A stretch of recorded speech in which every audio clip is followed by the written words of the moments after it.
Hi. Jake Fisher, here to see Dr. Hartman. Go right in. Dr. Hartman, Jake Fisher. What have you got there? Oh, it's my camera. I use it to record interviews, if that's okay. You're a writer, aren't you? Yeah. So, right?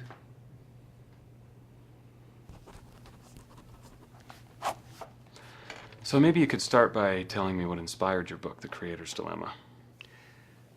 For years, I dealt with patients who seemed lost, trapped in a reality of their own devising. Can you imagine? Neither could I. Until I began to think of their dilemma as a universal one.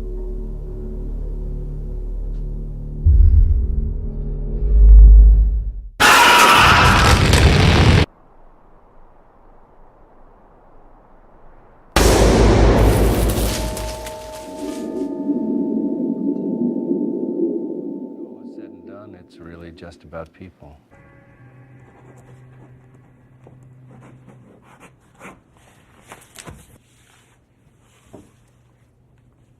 Can I talk to you for a minute, off the record? Of course. Since I got here, I've been blacking out and waking up in really strange places. What kinds of places? The woods, the lake. Look, I'm really worried when I leave here. It's not going to stop. Anything else? Yeah, I think I killed a deer with my car. It happens.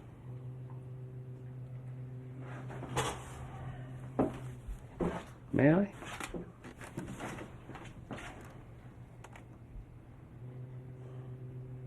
You know, I help people with problems, just like yours. Stay with us. Ah! What the hell is that thing? Just a light. Ah!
What happened, officer?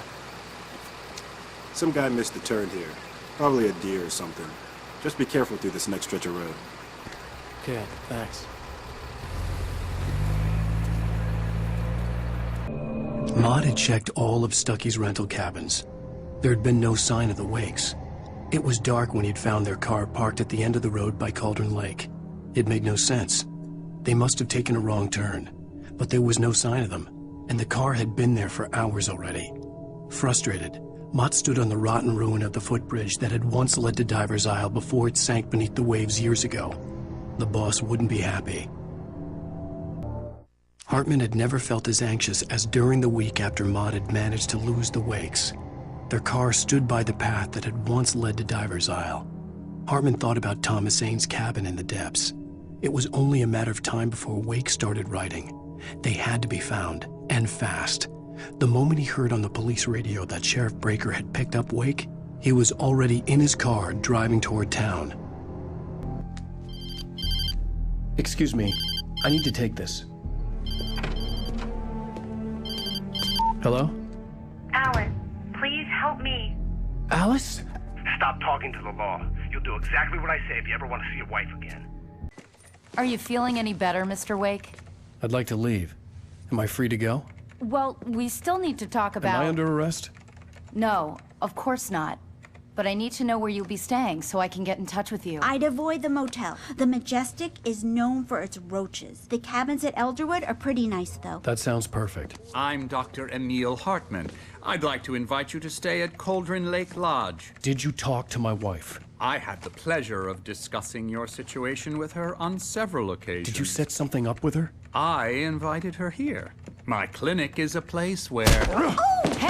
Oh, my! Take it easy. Hey, nobody move! Get your hands off of my client! Who are you? I'm Barry Wheeler, his agent. If you have business with Mr. Wake, you talk to me. You yokels won't know what hit you once I sick my lawyers on your asses. No harm done, Sarah. I'm all right. I don't want to press charges. Mr. Wake, my offer still stands. Get me out of here. Hartman wasn't happy. Maud could see it in his eyes. He quickly lowered his own. He had made a mess of it, and he knew it. The shame of failure was hard to bear. He hadn't expected Wake to say he needed more time, and he blurted out 2 days, less than Wake had asked for to show him who was in charge. But that wasn't part of Hartman's plan. For a moment, Hartman considered strangling the idiot. Mott was mean-spirited, but easily manipulated, an emotional infant who lived for his approval. Wake, by contrast, was a far more difficult subject. Mott had given him too much leash. In 2 days, who knew what could happen? Hartman would have to find a way to rein him in, and quickly. Hartman followed the fall of Alan Wake with his binoculars. When the rider hit the water, he ordered Jack to take the boat to him. The spot was easy to see in the dark, even with all the extra lights in the boat. The flare floated and kept burning even in the water. Jack turned the radio louder as the engine sputtered. The music was rough and clanking, something the Anderson brothers would no doubt have enjoyed. But Hartman chose to ignore it. Wake was finally within his reach. Hartman watched as Wake's features slackened. The man was bullheaded, no doubt. Even lying on the bed, he'd almost broken Hartman's nose the second time. But with a little time, he could break Wake down, give him proper direction. Wake was easily the most promising subject he had had. Well, since Tom, really. "Sleep well, Alan," Hartman whispered with a smile. "Let me take care of you." He sniffed hard to clear his throbbing nose, swallowed blood, and barely tasted it. I tried to hold on to Alice, but her form melted away. I was losing control. Dr. Hartman stood in her place. I wanted to hit him, but my arms were jelly. He smiled. It was a reassuring smile, and I hated him for it. "I had to give you a sedative. Don't fight it. You went through another rough period. Right now, it's very important that you stay calm. We don't want you to have another episode. You're a patient at my clinic. Have been for a while now." Hartman kept talking, giving Barry the grand tour, clearly proud of the place. He went on and on about his hunting trophies, and Barry was impressed. But he was here on business. He raised his voice, cut through the monologue. "Hey, Hartman, where's Al?" Hartman stopped in mid-sentence, annoyed at the interruption. He nodded at the hulking orderly standing nearby. The man smiled and clapped a practiced hand on Barry's shoulder. Hartman knew he was no creator. He had no ambitions on that front, and he certainly didn't want to end up like every artist he had worked with here, damaged in ways that were hard to describe, or worse. It was enough for Hartman to maintain creative control and provide direction, to be a producer.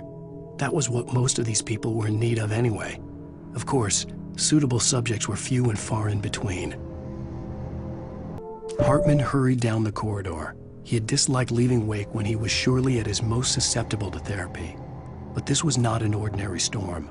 Wake had been writing, and he had woken something up in the depths of the lake. Now, it was coming for him. Hartman had naturally prepared for a situation like this. The idiot brothers would keep Wake distracted while Hartman double-checked everything, just to be sure.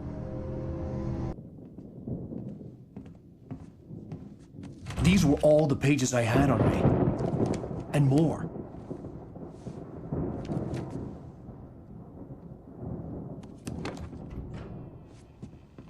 Alan, please. You're sliding back into the... Tell me one more lie and I'll shoot you in the face. Ah, well, it was worth a shot. Really, Wake, come on. Let's work together on this. You have no idea... Hartman, shut up! Barry, get out of here. I'll catch up with you. Get a car. Oh, Al, let's just... Go! Wake, listen to me. This is a mistake. Don't you see? Together we can create something absolutely wonderful. With your ability and mine. I slammed the door shut right in his smug face. He pleaded for me to open the door. True to form, the asshole actually thought I would obey. I had no sympathy left, no guilt either, not for him. I took a moment to savor the scream. I bet I had a smile on my face.